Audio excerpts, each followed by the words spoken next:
What's up mga ka-bracket? Magandang umaga. Jay, kung bracket po ulit. So this time, meron tayo ginawa, medyo kakaiba na motor. Siyempre, dahil kakaiba yung motor na to, ginawa natin siya ng kakaibang bracket at side puncher bracket. Ayan. Mga ka-bracket, ang good news dito, since before, meron na tayong CNC cut plate. This time, gumawa rin tayo ng CNC cut na plate. Yan. Stainless na rin yan.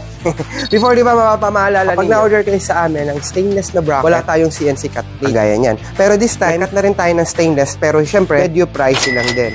Okay, so ang pinagawa ni sir dito ay side pannier bracket at top box bracket na stainless. Pero gumawa lang tayo ng extra na bracket na black powder coated para lang makita niyo kung ano ba yung difference nilang dalawa. As you can see guys, ang difference lang nila, yung isa stainless, yung isa naman ay black powder coated. So yun lang yung pagkakaiba nila. Pero all in all, pagdating sa materyales, parehas lang. So dito gumawa na tayo ng CNC cut na base niya. Kung makikita mo dito, pulidong-pulido na yung pagkakat niya. Pero dito, although flat bar lang siya, may makikita tayo na pare-parehas din yung kanyang ilalim. So ano ba kagandahan dito mga kabra? Stock bolt lang yung kailangan nila. So nag-design tayo dito ng isang bracket na kung saan pwede mong tanggalin yung top box, pwedeng side pannier bracket lang, and pwede mong tanggalin yung side pannier bracket, pwedeng top box lang. Okay, so pakita ko sa inyo kung ano yung pagkakaiba niya. Alright, let's go.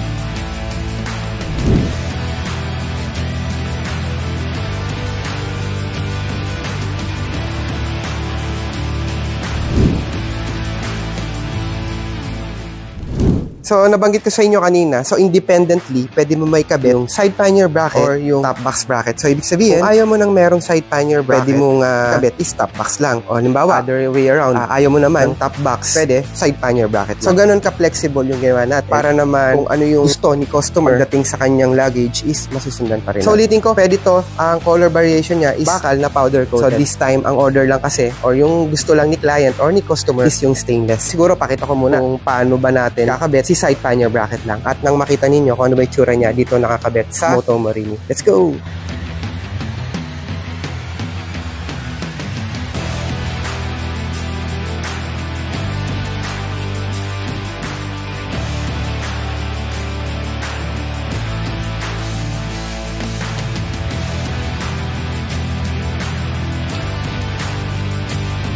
Okay na, nakabit na natin yung side pannier sa Moto Morini. Kabit naman natin ngayon yung side pannier plus top box bracket.